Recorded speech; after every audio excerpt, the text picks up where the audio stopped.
bienvenidos a la clase de gastroenteritis virales, ¿sí? En este caso vamos a hablar hay bastantes virus que producen gastroenteritis, principalmente en niños, pero le vamos a dar mayor atención a lo que es rotavirus, ¿sí? Entonces, comencemos por la definición de qué es una gastroenteritis viral.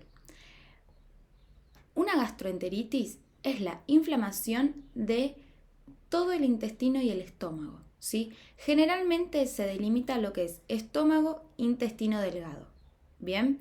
Y muchas veces puede llegar al colon, al hilio distal, ¿sí? Pero se limita a esas porciones. Es producida por microbios, ¿bien? Pueden ser virus, parásitos y bacterias. Pero tenemos que saber que en niños la principal causa son las virales, ¿bien? Principalmente por el rotavirus. A nivel de bacterias tenemos la Escherichia coli. En niños principalmente la enterotoxigénica. Bien, el cuadro de la gastroenteritis en sí, bien, después va a haber algunas diferencias entre las gastroenteritis virales y bacterianas, ¿sí? Pero en sí es de una diarrea, náuseas, vómitos y puede ir acompañada de dolor abdominal o fiebre, dependiendo de la etiología. Bien, vamos a comenzar con el primer virus, ¿sí? El que más atención le vamos a llevar, que es el rotavirus. Bien, como dijimos, es el virus que más frecuente produce diarrea aguda en niños, principalmente en menores de 2 años. ¿Sí? Eso es algo que hay que tener en cuenta. Pertenece a la familia Reoviridae, ¿bien? Y antiguamente se lo descubre el rotavirus, ya que cuando hacían biopsias de duodeno en niños, bien, al microscopio electrónico encontraban estas formas de virus que tienen la forma de una rueda, bien. Entonces, del latín, rueda, ¿sí? Significaba rota.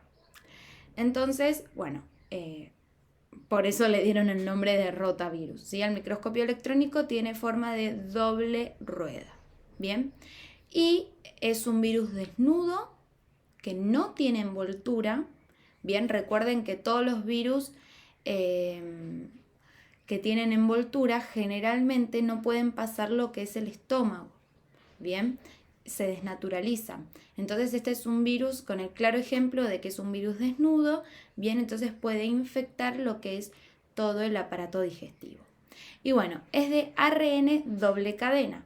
Otra cosa importante, recuerden que generalmente los virus ARN son simple cadena.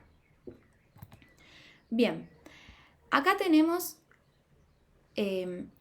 la partícula, ¿sí? Completa del rotavirus con su cápside y con lo que es el núcleo. Bien, el núcleo que tiene ARN. Bien, la cápside, algo importante, fíjense que tiene una triple membrana. Bien, o sea, es una cápside bastante gruesa que le da la forma de rueda, desde una membrana más externa a una membrana más interna. ¿Sí? La cápside, ¿sí? Que es triple, tiene en la membrana externa está compuesta por 2 proteínas estructurales, ¿sí? Una de las proteínas que forma lo que es las espículas se conoce como BP4 y la proteína mayoritaria es BP7. Estas 2 proteínas que acá están marcadas, BP4 y BP7, ¿sí? Son determinantes antigénicas. Eso significa que van a inducir la producción de anticuerpos neutralizantes por nuestro organismo. ¿Bien? Luego, en la cápside media, de la membrana media, tenemos a la proteína BP6, ¿sí? La BP6 va a ser el mayor epítope que tenga la bacteria, ¿sí? Perdón, no la bacteria, el virus. Es el mayor epítope. Eso significa que se van a generar más anticuerpos neutralizantes contra BP6 que BP4 y BP7. Las 3 funcionan como activadoras de la producción de anticuerpos, pero la proteína que mayor cantidad de anticuerpos va a generar es BP6, ¿sí? Además, BP6 permite que se definan los subgrupos del rotavirus, ¿bien? Y hay varios subgrupos, pero los tres más importantes, ya que infectan a humanos, son el rotavirus tipo A, tipo B y tipo C. El más importante es el tipo A, ¿sí? El tipo A es el productor de las diarreas agudas en niños, ¿bien? Y como dijimos recién, BP6 es la partícula más inmunogénica. Pero antes de seguir, no nos olvidemos de la membrana interna de la cápside, ¿sí? Que está formada por BP2, ¿sí? Y BP1 y BP3, ¿sí? Son todas proteínas estructurales. Bien, veamos acá. Antes de seguir, fíjense que la cápside es triple, ¿sí? Tiene una triple membrana.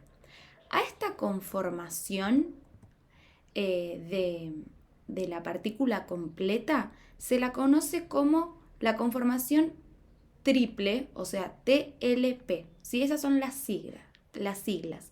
Y es la forma infectiva que tiene el virus, ¿sí? Es la partícula completa.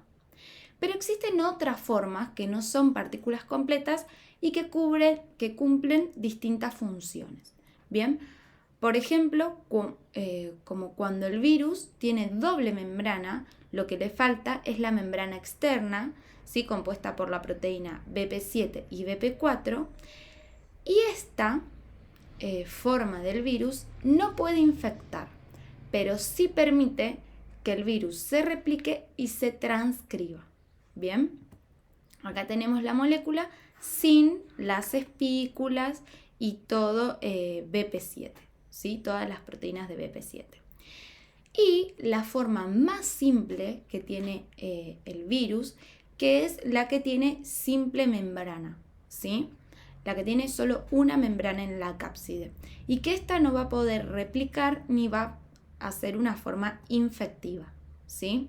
Generalmente cuando se comienzan a producir, cuando se comienza a replicar el rotavirus, primero genera esta, luego genera esta y luego genera la forma completa del virus, ¿sí? Eso va al revés. La forma más completa se genera a lo último y la primera forma que sale es la simple, ¿sí? La que no puede infectar. Bien, veamos un poco de cómo es la patogenia que tiene el rotavirus. El rotavirus tiene mayor afinidad por los enterocitos, tanto del intestino delgado, ¿sí? Como del intestino grueso. ¿Y por qué es esto? Bueno, se cree que el enterocito, al tener alto número de proteasas, esto permite que el rotavirus tenga más infectividad en esas células, ¿sí? Bueno, además de intestino delgado, infecta iliodistal y puede llegar al colon, ¿sí? ¿Qué genera? Genera una diarrea no inflamatoria, ¿sí? Que lo que produce es borramiento de las microvellosidades de la mucosa. ¿Y esto qué me da? Que disminuzca la absorción de nutrientes y de agua, ¿sí? Además, en la etapa temprana de enfermedad, produce una enterotoxina que es la NSP4, ¿sí? Esta enterotoxina abre canales de cloro y hace que la célula se quede sin cloro y sin agua, ¿sí? Entonces me genera una diarrea acuosa de tipo no inflamatoria, ¿bien?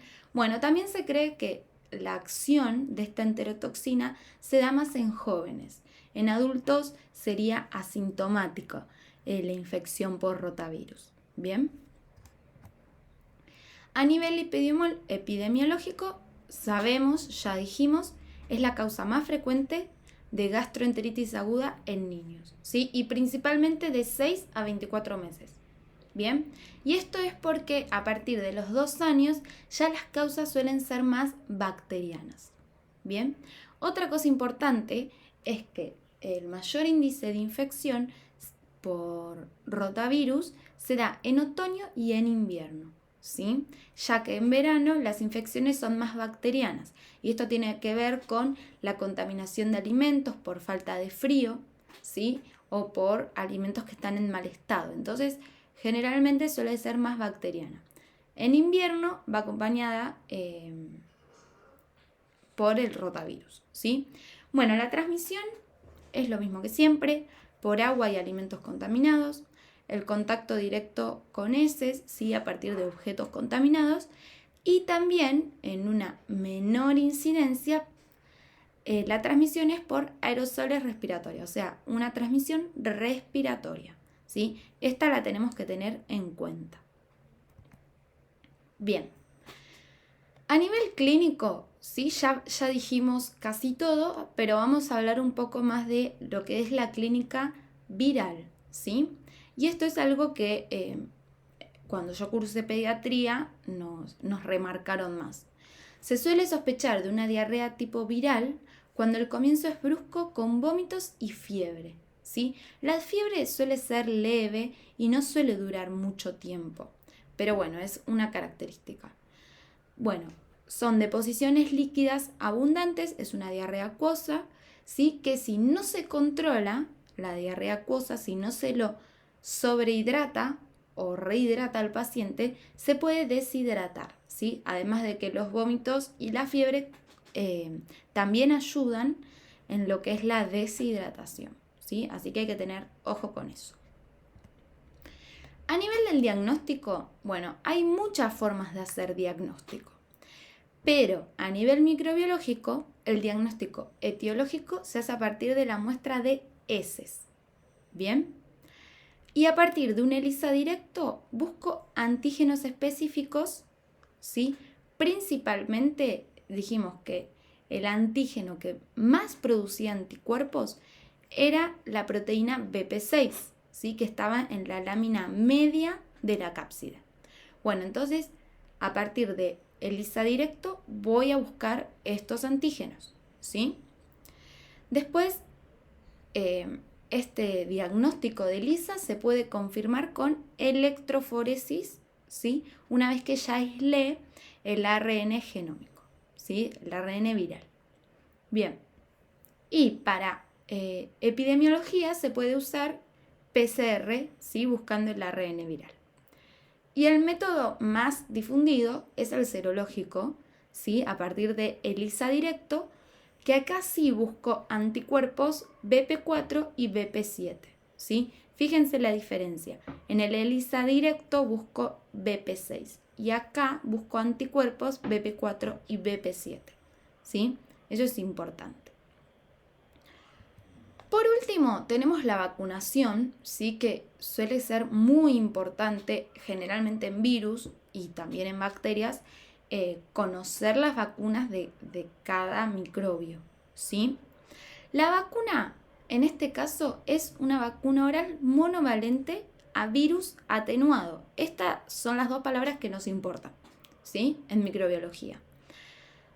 Yo estuve buscando y en la mayoría de las páginas habla de que la vacuna es monovalente.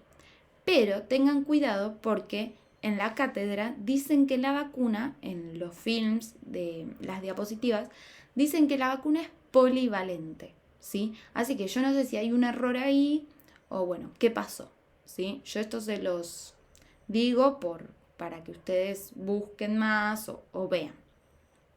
Bueno, la vacuna se da en 2 dosis. La primera dosis a los 2 meses y la segunda dosis a los 4 meses. Es una vacuna oral, ¿sí? Y tenemos que saber que la segunda dosis no se puede pasar de los 6 meses de edad del paciente, ¿sí? Eso es algo muy importante. Primera dosis a los 2 meses, segunda dosis a los 4 meses. Tenemos esta tablita donde va a clasificar y caracterizar otros virus, ¿sí? Que producen gastroenteritis virales. Una cosa importante es que este cuadro lo saqué de las diapositivas de la cátedra, ¿sí? Ya que, como verán, es un cuadro comparativo y muy simple, bien, ya que lo que importa de esta clase es el rotavirus, ¿sí? Otros virus que generan gastroenteritis, adenovirus, que va a ser clasificado en virus respiratorios, ¿sí? Que también la epidemiología es en niños, es el segundo virus más frecuente. Bien, tiene los mismos síntomas, la transmisión es la misma, fecal-oral, ¿sí? Nosocomial también, y tiene una duración un poco mayor.